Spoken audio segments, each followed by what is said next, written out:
Hello po, magandang tanghali once again para sa inyong lahat and welcome po sa ating Midday Boost program ngayon pong araw ng Wednesday. Just reminding you lang po na today meron tayong Bible study, meron pa tayong 3 p.m.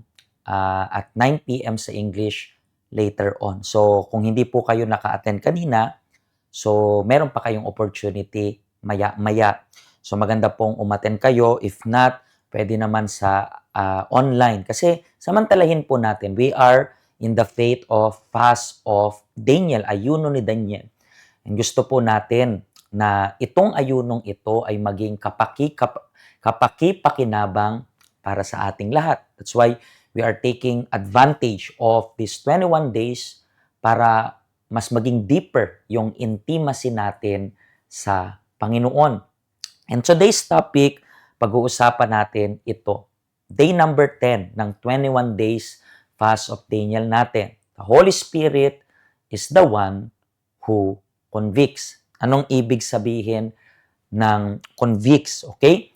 So, ito pong message natin today. Let me see nga kung anong page. Buksan nyo po yung The Ministry of the Holy Spirit na book ninyo. Yung iba sa inyo meron. Page number 44 hanggang 47. And itong book na to ng The Ministry of the Holy Spirit, very interesting. Bakit? Kasi pinapakita niya yung function ng Holy Spirit para sa atin. And today, siya daw yung nagko-convicts. Okay? Ano po yun, Pastor? Yung hahatol? Pwede. Pero para mas maintindihan nyo yung ginagawa ng Holy Spirit when we talk about itong convicts, kasi ano yan mas kilala natin yung convict mas familiar tayo sa word na conviction. Okay? Ano pong ibig sabihin yan? Makikita nyo po yan sa verse dito. Libro po ng Juan sa chapter 16 mula verse 8 hanggang 10. Sabi po dito, pagdating niya, okay, yung Holy Spirit, pag dumating yung Holy Spirit, ipapakita niya sa mga taong makamundo na makasalanan sila at ako na may matuwid. At ipapakita rin niya na hahatulan sila ng Diyos. Yung convicts is hahatulan, okay? Ipapakita niya sa tao na makasalanan sila dahil hindi sila sumasampalataya sa akin. Ipapakita niya na ako ay matuwid dahil papunta ako sa Ama at hindi nyo na makikita.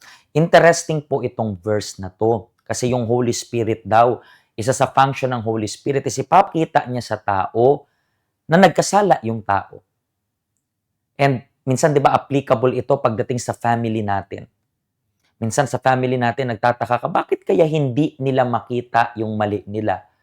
And then ikaw naman, lagi mong pinapakita yung mali nila. Ito yung mali mo, ito yung mali mo. Pero you don't have the power to convince them to change. And how many times we keep on trying to change them, but unfortunately, we cannot change anyone. Anybody na pwede mong alalahanin or maisip right now, hindi mo sila kayang baguhin.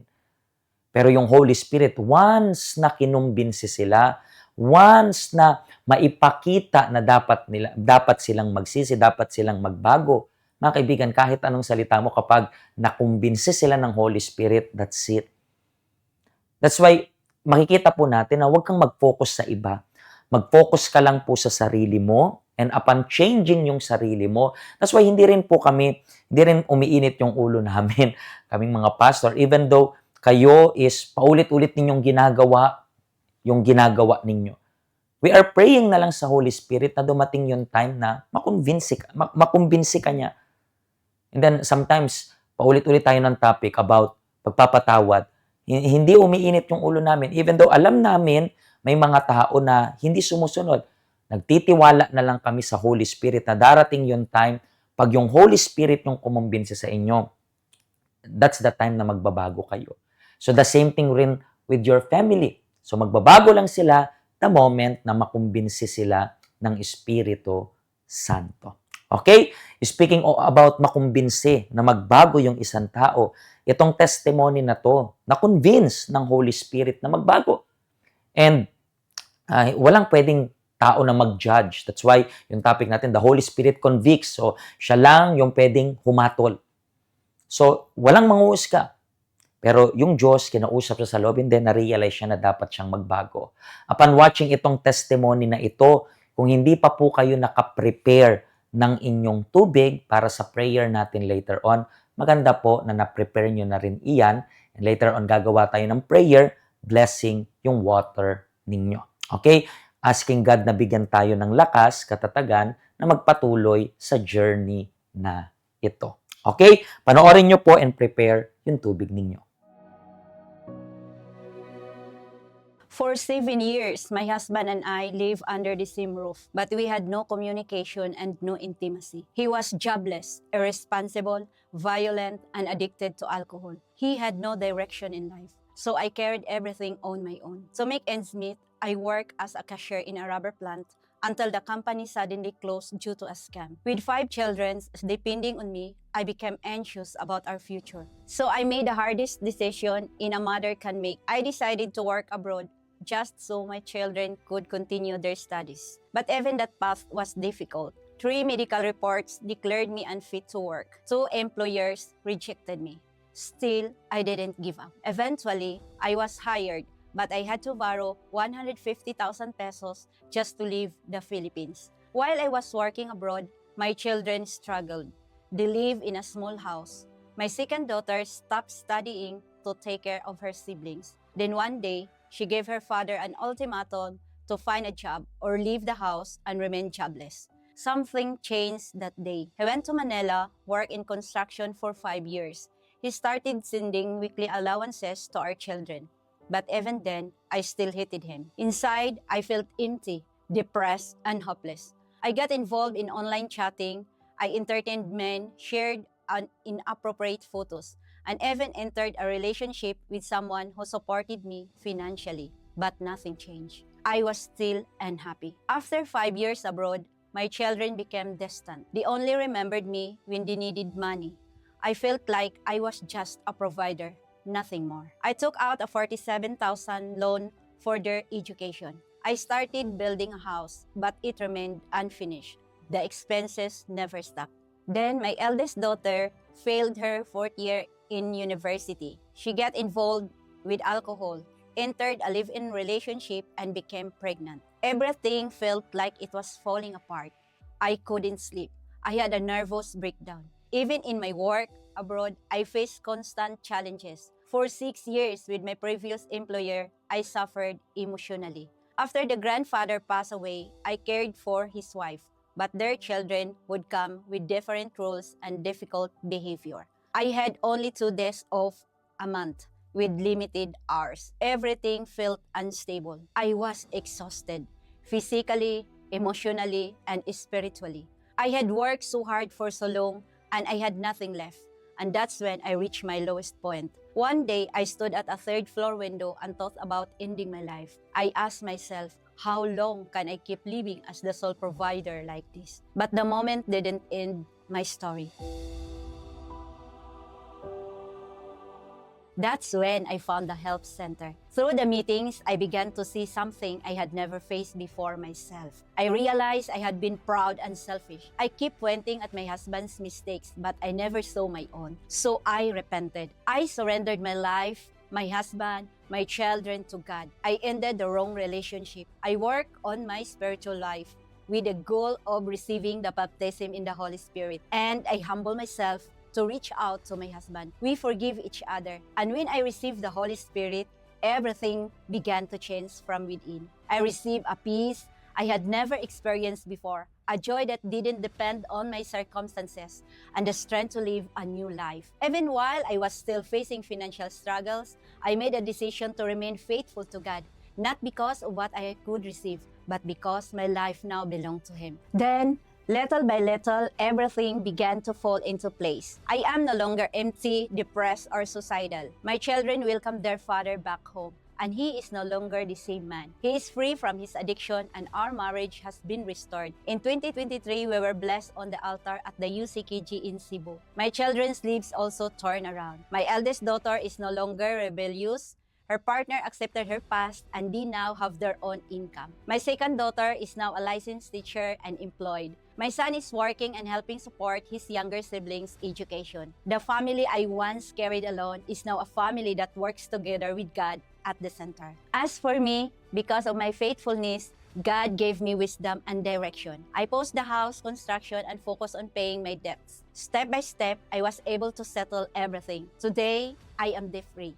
I was able to invest my long service pay in 2 hectares of land planted with coconut and lanzones. We also inherited property from my husband's parents, planted with falcata and rubber trees. All our land generates stable income. Meanwhile, I've been slowly investing back into our house, which is now 80% complete. But everything didn't come easy. Those who work as an OFW will understand. Before my financial breakthrough, I had to fight hard to overcome my challenges. But with the Holy Spirit, I found the patience and emotional stability to handle my previous employers even when they made challenging requests. Then with my next employer, after just 2 months, the elderly woman I cared for passed away. I thought I would lose my job. But God is good. They choose to keep me on, and I am happily still working with them. But more importantly, I am at peace. Because my life is no longer defined by my struggles, but by the presence of the Holy Spirit in me. Before, I was just surviving. Now,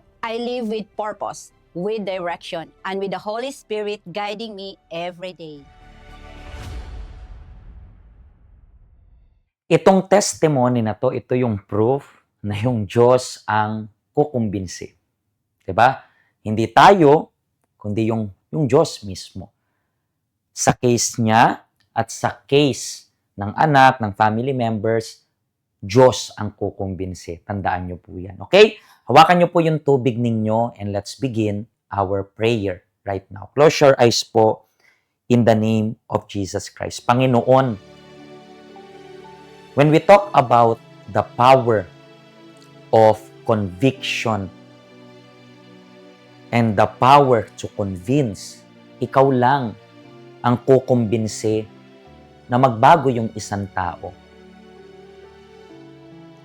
Kasi maybe itong taong ito, napo-frustrate siya kasi nakapokus siya sa pagbabago ng family members niya. Pero hindi namin kontrolado yung pagbabago ng family members namin. Ang kontrolado namin, sarili namin. That's the reason why, Panginoong Jesus, ipakita mo sa taong ito kung anong dapat niyang gawin. Di ba ikaw naman yung tagapagkumbinsi? So, alam ko na lahat kami, meron pa kaming dapat i-improve sa buhay namin. So, dahil meron kaming dapat i-improve sa buhay namin, ipakita mo to sa amin. Itong taong sincere na to, na hindi na siya magpo-focus sa pagbabago ng iba, kundi magpo-focus na siya sa kanyang pagbabago. Hayaan mo na mangyari kung ano yung dapat mangyari. Panginoong Jesus, basbasan mo yung tubig na to at patatagin, palakasin mo siya kasi nangangalahati na kami ng 21 days fast of Daniel. Malapit na yung day of Pentecost. So allow us to receive yung presensya mo. In the name of the Lord Jesus Christ. Pwede nyo pong inumin yung tubig ninyo ngayon din.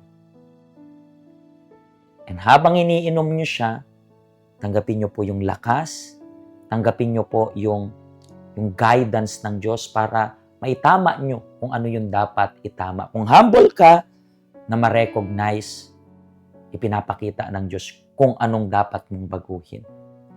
Sa pangalan ni Jesus, Amen. Amen. Mga kaibigan, bukas, kasama ko yung asawa ko, and pwede kayong manood, and please share nyo po yung link ng mga programs natin kasi short lang yung message, direct to the point, pero kapag in-apply, kaya nitong baguhin yung buhay mo starting today. Okay, so share nyo po yung link ng program. And this coming weekend po, meron tayong Lord Supper. Do not miss it, okay? Lord Supper, Holy Communion, kung kailan yung puso natin is dapat nandun sa Diyos ready. So, wag rin po kayong malilate. Okay? Pagpalain po kayo ng Diyos. Ito po yung ating address. If you need more information, just call us and then ibibigay po namin lahat ng infos na kailangan ninyo. Okay? Mga kaibigan, pagpalain po kayo ng Diyos and then hanggang bukas po muli kasama yung wife ko. God bless you.